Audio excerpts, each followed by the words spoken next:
Hello नमस्कार दोस्तों, कैसे हैं सब आप लोग। आई होप आप सभी लोग अच्छे होंगे। आप लोगों की पढ़ाई एकदम फर्स्ट क्लास बिंदास चल रही होगी। आज हम बात करेंगे रेशियो एनालिसिस के बारे में। तो सबसे पहले हम चीज़ समझेंगे कि सर रेशियो क्या होता है और एनालिसिस क्या होता है।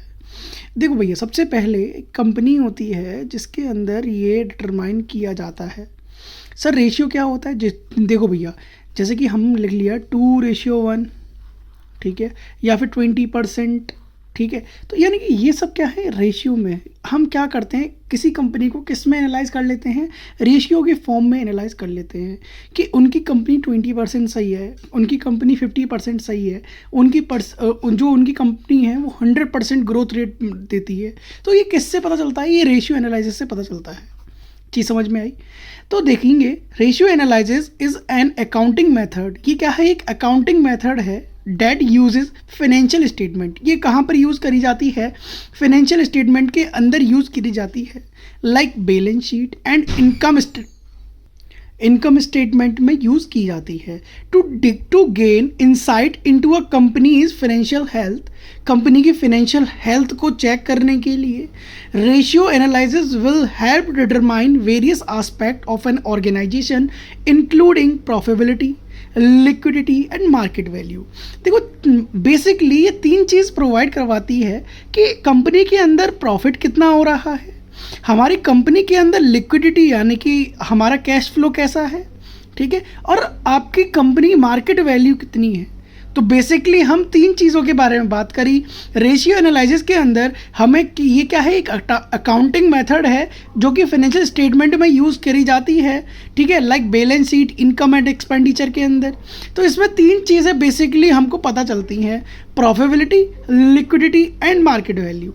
तीन चीज़ें हम पता कर सकते हैं कोई भी कंपनी की, किसी भी कंपनी की, कि वो कैसे कैसे वर्क कर रही है, क्या उसका कैश फ्लो स्टेटमेंट कैसा है, फंड फ्लो स्टेटमेंट कैसा है, उसकी प्रॉफिटेबिलिटी कैसी है, मार्केट वैल्यू क्या है। तो ये किससे पता चलेगा भैया, रेशियो एनालिसिस से पता चलेगा। आई होप यहाँ तक क्लियर हो गया होगा। Ratio analysis is a helpful tool. ये क्या है, एक बहुत ही हेल्पफुल टूल है to determine from the outside what is going on inside of business.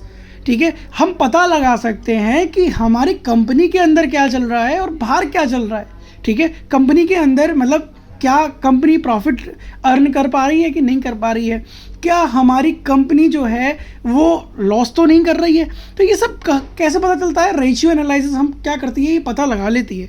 ठीक है, रिक्वायर्ड टू कहाँ थे हम लोग, हाँ, business, because the financial statement required to perform ratio analysis are available to the general public. और ये जनरल पब्लिक को क्या कर देती है, जैसे कि आप सपोज करो बीच में क्या हुआ था, जोमेटो के शेयर्स बिके थे कि नहीं बिके थे।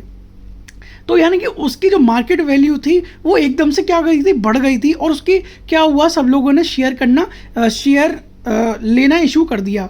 ठीक है, यानी कि कंपनी ने शेयर बेचने स्टार्ट करे और लोग क्या कर रहे थे, उसको खरीद रहे थे। अब क्या कर रहे थे, मार्केट वैल्यू बढ़ गई, उसकी मार्केट वैल्यू बढ़ गई, तो उसका जो कैश फ्लो था वो लिक्विडिटी में आ गया।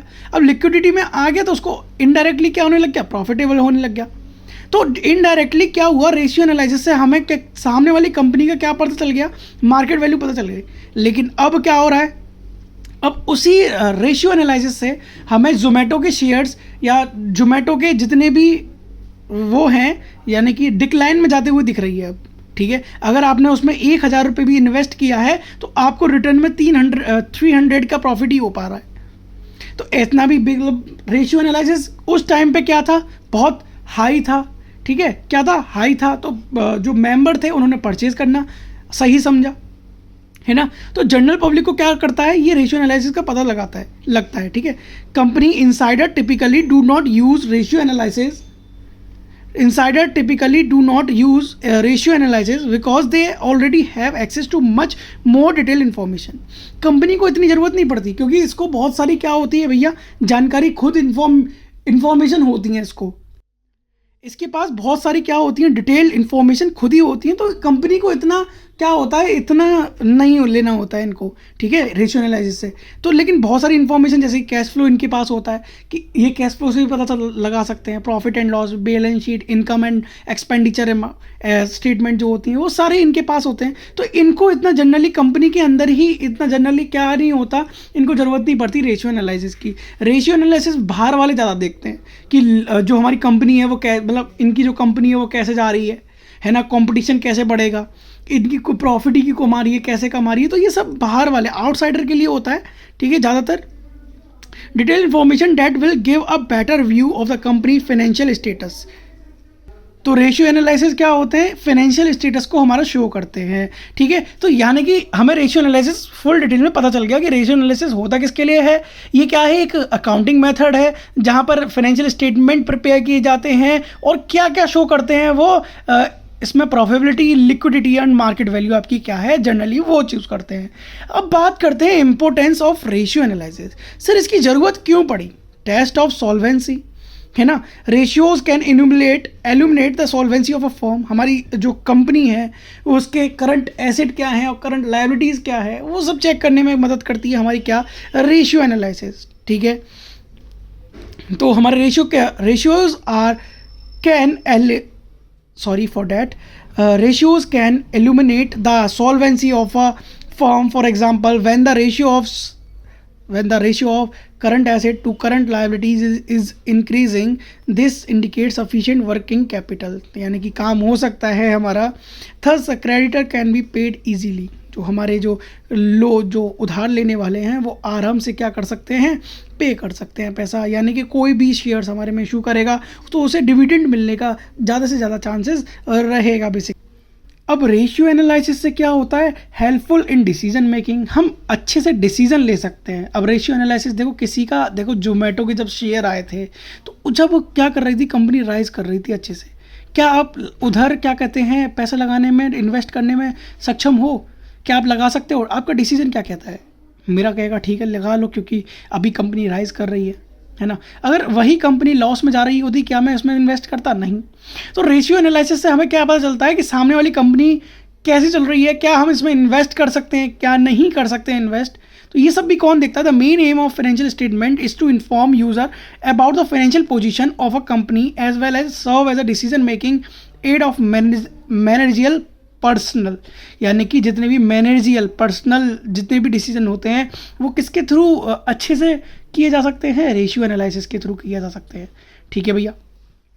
थर्ड पॉइंट क्या कहता है, helpful in financial forecasting and planning. Forecasting का मतलब मैंने आपको बता चुका हूं कि फ्यूचर के लिए हम जो भी प्लानिंग करते हैं फाइनेंस से रिलेटेड वो किसको देख के, अब देखो जो वो basically ratios are critically in financial planning and forecasting. For example, if a firm's current ratio is 5:1, हमारा करंट रेशियो क्या चल रहा है, 5:1 चल रहा है, this means debt capital is blocked up, यानी कि बहुत ही ज़्यादा क्या है, बहुत ही ज़्यादा बेकार है। तो लेकिन कितना होना चाहिए, आइडियल रेशियो कितना होना चाहिए, 2:1 होना चाहिए। तब किसी कंपनी में हम क्या लगा सकते हैं, इन्वेस्ट कर सकते हैं। इधर क्या है 5:1 है, लेकिन बहुत ही ज़्यादा भयानक स्थिति है, यहाँ पर हम इन्वेस्ट नहीं कर सकते। जो आइडियल रेशियो जो होता है वो कितना होना चाहिए भैया, 2:1 होना चाहिए, ठीक है। तो आप किसी भी कंपनी में क्या कर सकते हो, अमाउंट लगा सकते हो, पैसा लगा सकते हो। यूजफुल इन डिस्कवरिंग प्रॉफिटेबिलिटी, ठीक है। अब क्या होता है कि रेशियो एनालिसिस हमारे पास आया और हम क्या कर सकते हैं, डिस्कवर कर सकते हैं कि हमारी प्रॉफिटेबिलिटी कैसे बढ़ सकती है, ट्रेंड में कैसे ला सकते हैं हम चीज़ों को। Ratios are also useful when comparing the profitability for different companies. किसी कंपनी का रेशियो एनालिसिस आया और हमारी कंपनी का रेशियो एनालिसिस आया, तो सामने वाली कंपनी का जो रेशियो एनालिसिस है वो बहुत ही ज़्यादा बढ़िया है, ठीक है, बहुत ही ज़्यादा क्या है, हाई अचीवमेंट कर रहा है, लेकिन हमारा एज कंपेरिजन टू क्या नहीं कर पा रहा है। तो हम क्या करेंगे कि भैया वो क्या कर रहा है उसके कंपेरिजन में हम क्यों नहीं कर पा रहे, तो कंपेयरिंग करेंगे अपनी कंपनी को, है ना। ऑफर देखेंगे, present and past ratios can be compared, है ना, उसके पास्ट कैसा था और प्रेजेंट कैसा है ना। पास्ट में तो यार ये बहुत स्लो चल रहा था, लेकिन प्रेजेंट में तो इसके ने वाहवाही लूट रखी है। लेकिन हमारी कंपनी पहले बहुत अच्छी थी, लेकिन अब जो थोड़ा सा जाके तो कंपैरिजन आया, ये किसके लिए कंपैरिजन किससे मैच करा जा रहा है, रेशियो एनालिसिस से मैच करा जा रहा है। किससे मैच करा जा रहा है, रेशियो एनालिसिस से मैच किया जा रहा है। Discover trend in the historical and future performance of companies. और यहाँ पर सारी चीज़ें देखी जाती हैं। रेशियो एनालिसिस के अंदर हम क्या कर सकते हैं, प्रॉफिटेबिलिटी को डिस्कवर कर सकते हैं। ठीक है, ये वहाँ पर भी यूज़फुल रहेगा कि हम रेशियो एनालिसिस से पता लगा लेंगे प्रॉफिट हमारा आने वाले सालों में होगा या नहीं होगा, होगा तो कितना होगा, क्या क्या क्या सामने वाली कंपनी क्या क्या चीज़ अप्लाई कर रही है वो हम भी कर सकते हैं। तो ये भी चीज़ें अच्छी रहती हैं। लिक्विडिटी पोजीशन का मतलब क्या है sir? With the use of ratio analysis meaningful conclusion can be obtained about the sound liquidity position of the firm. A firm liquidity position is sound if it can pay its debt when these are due for payments. जब हमारी liquidity यानी कि हमारी जो company होती है वो cash flow के फॉर्म में रहती है, यानी कि उसके आना जाना लेन देन अच्छा रहता है। ठीक है, लिक्विडिटी पोजीशन का मतलब बेसिकली ये होता है सिंपल मीनिंग में कि आपका जो लेन देन है वो एक फ्लुएंट मैनर में चल रहा है, यानी कि पैसा आ भी रहा है, जा भी रहा है और अपना काम भी चल रहा है, कंपनी भी ग्रोथ प्रोवाइड करवा रही है। तो ऐसे में क्या होता है, जो हमारा बाहर का पैसा जो होता है, यानी कि हमने जो उधार लिया होता है वो अच्छे से हम पे कर सकते हैं। तो हमें रेशियो एनालिसिस से पता चल जाता है कि हमारी कंपनी बढ़िया चल रही है, अब 2-3 सालों के लिए बढ़िया ही चलेगी, फोरकास्टिंग से पता लगा लिया हमने, तो बढ़िया चलेगी। अब क्या कर सकते हैं, हम पैसा इन्वेस्ट कर सकते हैं और जहाँ पर हमने उधार लिया है जहाँ से भी हम उसको क्या कर सकते हैं, पे कर सकते हैं।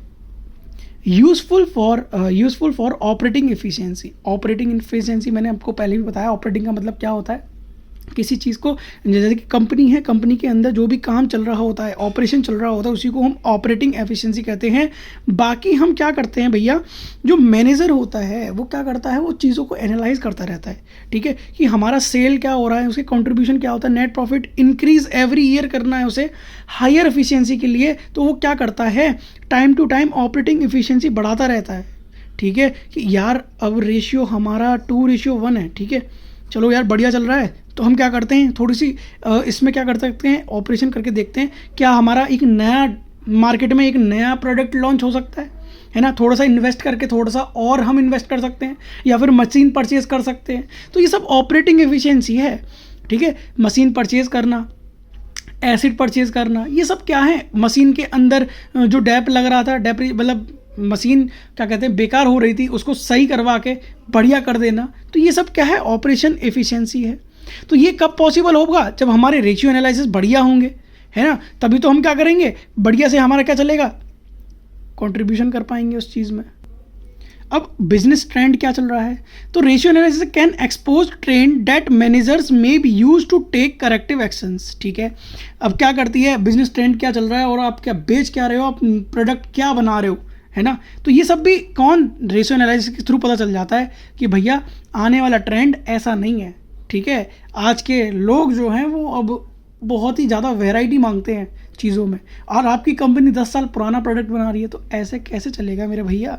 ठीक है भैया, बात करते हैं helpful in cost control. Ratio are useful to measure performance and facilitate cost control. तो क्या करती है, कॉस्ट कंट्रोल को क्या करती है, फैसिलिटेट करती है। और जहाँ पर हमारा सामान 10 रुपये में बन के तैयार हो रहा है ना, और मार्केट में जा रहा है 11 रुपये में, तो भैया ऐसे कैसे प्रॉफिट का काम चलेगा। तो हम इसमें क्या करोगे, कॉस्ट कंट्रोल करोगे, थोड़ी सी चीज़ क्या करोगे, इसमें सस्ती करोगे और बढ़िया चलती रहेगी। ठीक है भैया, बात करेंगे जैसे कि हमारी जो 10 रुपये की है चीज़, हम उसे 8 रुपये बनाने की कोशिश करेंगे। ठीक है, तो उसके बाद क्या होगा कि वो चीज़ 11 में बिकेगी, तो हमारा प्रॉफिट कितने का होगा, 3 रुपये का प्रॉफिट होगा। अभी कितने का प्रॉफिट हो रहा है, 1 रुपये का प्रॉफिट हो रहा है। तो यहाँ पर फर्क पड़ता है। बात करते हैं लिमिटेशन ऑफ रेशियो एनालिसिस की। लिमिटेशन क्या है भैया, नीड फॉर टेक्निकल नॉलेज। अब इसके लिए, अब रेशियो एनालिसिस भैया 2:1, आपको समझ में आ रहा है क्या होता है ये, आपको टेक्निकल नॉलेज भी होना ज़रूरी होती है कि भैया ये 2 क्या है और ये 1 क्या है। ठीक है, ये हमारे एसिड है या लायबिलिटीज़ है, यानी कि एसिड हमारे ज़्यादा है, लायबिलिटी कम है ना, एसिड और लायबिलिटी, एसिड ज़्यादा है, लायबिलिटी कम है, तो ये सब क्या है, टेक्निकल नॉलेज भी होनी चाहिए हमारे पास। लैक ऑफ रिलायबल डाटा, हमारे पास एक सफिशिएंट डाटा होना ज़रूरी है, तभी हम क्या निकाल पाएंगे, रेशियो एनालिसिस। अब आपके पास बैलेंस शीट कंप्लीट नहीं है, आप रेशियो एनालिसिस निकालने बैठे हो, तो ये भी गलत हो जाएगा। डिफरेंट अकाउंटिंग पॉलिसीज़, देखो हर बार क्या होता है, अकाउंटिंग जो प्रिंसिपल्स होते हैं, पॉलिसीज़ होती हैं, वो चेंज होती रहती हैं। ठीक है, तो कंपैरिजन करने में थोड़ी दिक्कत आ जाती है कि हर बार अकाउंटिंग पॉलिसी चेंज होती हैं और नई लग जाती हैं। Effect of price level change, है ना, अब हर चीज़ देखो, मिनिमम चीज़ जो होती है, जैसे कि पेन है, वो पहले जो 1 रुपये में आती थी वो 2 रुपये में आने लग गई, फिर 2.5 में आने लग गई, 2.5 रुपये में आने लग गई। तो क्या हुआ, प्राइस में चेंज आने लग गया। प्लास्टिक चेंज हो रही है, प्लास्टिक के दाम बढ़ रहे हैं तो प्राइस चेंज हो रहा है ना। किसी कंपनी ने क्या करा है, प्लास्टिक को पहले ही खरीद के बैठी हुई है वो, ठीक है। तो क्या होगा भैया, पहले ही खरीद के बैठी हुई है तो उसको थोड़ा प्रॉफिट हो जाएगा, क्योंकि अब प्लास्टिक का रेट बढ़ गया। अगर किसी ने ज़्यादा रेटों में खरीदी है प्लास्टिक, अब वो सस्ती हो गई है तो उसे नुकसान भी होगा। तो प्राइस लेवल चेंज इफेक्ट पड़ता है भैया बहुत ज़्यादा। लैक ऑफ कंपैरिजन करने में भैया दिक्कत आती है। भैया दिक्कत तो आएगी जब हमारा कोई भी सामान कभी सस्ता बढ़ता रहता है, तो हमें क्या आती है, रेशियो एनालिसिस, किसी का कंपनी का चेंज आता है और हमारा भी चेंज आएगा। आई होप रेशियो एनालिसिस समझ में आया होगा अच्छे से, ठीक है। अगर पसंद आया तो प्लीज़ लाइक कमेंट सब्सक्राइब कर दीजिएगा। And thank you so much for watching this video. मिलते हैं नेक्स्ट पार्ट में, तब तक के लिए टेक केयर।